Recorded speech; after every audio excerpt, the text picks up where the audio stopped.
Hello दोस्तों, आज जो मैं आपको कहानी सुनाने जा रही हूँ ये कहानी है जादुई बादलों में हिल शो के पेड़ की। तो चलिए दोस्तों देखते हैं बादलों में जादुई हिल शो के पेड़ की कहानी। बहुत पुरानी बात है। आनंदापुर नाम के गांव में रश्मि नाम की एक बहुत ही खूबसूरत लड़की रहती थी। लेकिन वो जितनी खूबसूरत थी उससे भी ज्यादा खूबसूरत पेंटिंग बनाती थी। उसी गांव में निकिता नाम की एक बुरी लड़की रहती थी जो रश्मि से बहुत जलती थी।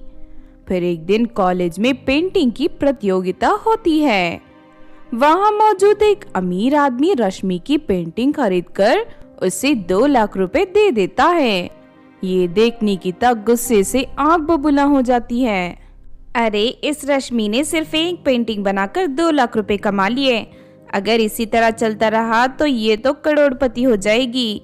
नहीं नहीं, मुझे इसकी तरक्की देखी नहीं जा रही, मुझे कुछ करना होगा।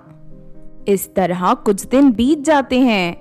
फिर एक दिन रश्मि कॉलेज की छत पर बैठकर पेंटिंग बना रही थी कि तभी निकिता वहां पहुंच जाती है और धोखे से रश्मि को धक्का दे देती है। कॉलेज की छत से गिरने की वजह से रश्मि की एक टांग और एक हाथ बुरी तरह टूट जाते हैं। माफ करना, आपकी बेटी का एक पैर और एक हाथ कभी ठीक नहीं हो सकता और आपकी बेटी पूरी जिंदगी अपाहिज बनकर रहेगी। डॉक्टर की बात सुनकर रश्मि और उसकी माँ रोने लगती हैं। इसका मतलब मैं कभी जिंदगी में दोबारा पेंटिंग नहीं बना पाऊंगी। जब ये बात निकिता को पता चलती है तो वो मन ही मन बहुत खुश होती है।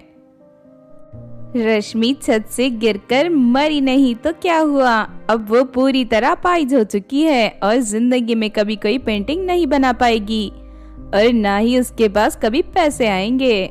लेकिन फिर एक दिन रश्मि के घर में वही अमीर आदमी आता है जिसने उसकी पेंटिंग 2 लाख रुपए में खरीदी थी।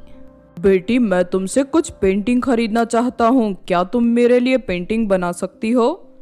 मुझे माफ करना अंकल जी, अब मैं कभी पेंटिंग नहीं बना सकती। छत से गिरने की वजह से मेरा एक हाथ और एक पैर पूरी तरह टूट चुका है और ये कभी ठीक नहीं होंगे। रश्मि की बात सुनकर आदमी को उस पर बहुत दया आती है। तुम चिंता मत करो बेटी, मैं एक जादूगरनी को जानता हूँ, वो तुम्हें पूरी तरह ठीक कर सकती है। फिर अगले ही दिन वो आदमी रश्मि को जादूगरनी के पास ले जाता है और जादूगरनी को सारी बात बता देता है। जादूगरनी रश्मि को अपनी जादुई झाड़ू पर बैठाकर एक जंगल में पहुंच जाती है। वहां एक बहुत ही सुंदर चमकदार पेड़ था। उस पेड़ पर बहुत ही सारे हिल्स वाले जूते झूल रहे थे। जादूगरनी एक जोड़ी जूते तोड़कर रश्मि के पैरों में पहना देती है और उन्हें पहनते ही रश्मि के पैर पूरी तरह ठीक हो जाते हैं। अरे, ये तो कमाल हो गया, मेरे पैर पहले की तरह ठीक हो चुका है, लेकिन मेरा हाथ अभी भी टूटा हुआ है। जादूगरनी पास ही लटक रहे 2 जादुई दस्ताने तोड़कर रश्मि को देती है। बेटी, तुम ये जादुई दस्तानों को अपने हाथों में पहन लो। रश्मि जल्दी से जादुई दस्तानों को अपने हाथों में पहन लेती है और तभी उसका हाथ पूरी तरह ठीक हो जाता है। ये देख रश्मि खुशी से उछल पड़ती है। उसके बाद वो जादूगरनी का शुक्रिया अदा करती है और फिर वो आदमी रश्मि को उसके घर पहुंचा देता है और अगले दिन से रश्मि पेंटिंग बनाना शुरू कर देती है। जब ये बात निकिता को पता चलती है तो उसका चेहरा गुस्से से लाल हो जाता है। अरे, ये रश्मि की बच्ची इतनी जल्दी ठीक कैसे हो गई? रातों रात ऐसा क्या चमत्कार हो गया? फिर एक दिन रश्मि कॉलेज की लड़कियों के साथ पिकनिक मनाने एक पहाड़ पर जाती है। यही अच्छा मौका है, मैं इस रश्मि को पहाड़ से धक्का देकर नीचे खाई में गिरा दूंगी, फिर हमेशा के लिए इसका किस्सा ही खत्म हो जाएगा। इतना कहकर निकिता रश्मि को धक्का देने के लिए उसकी ओर दौड़ती है, लेकिन तभी जादुई हिल्स वाले जूते रश्मि को हवा में उड़ा देते हैं और निकिता अपना संतुलन खोकर नीचे खाई में गिर जाती है। अरे नहीं, कोई मुझे बचाओ, कोई मुझे बचाओ।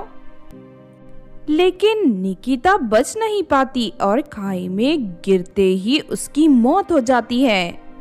इस तरह उसे उसकी किए की सजा मिल जाती है।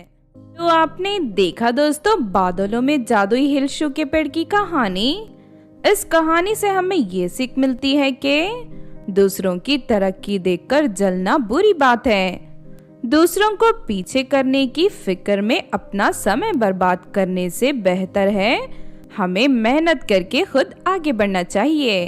अगर ये कहानी आपको अच्छी लगी हो तो जरूर लाइक करें और हमारे चैनल सोना टीवी को सब्सक्राइब भी कर लें।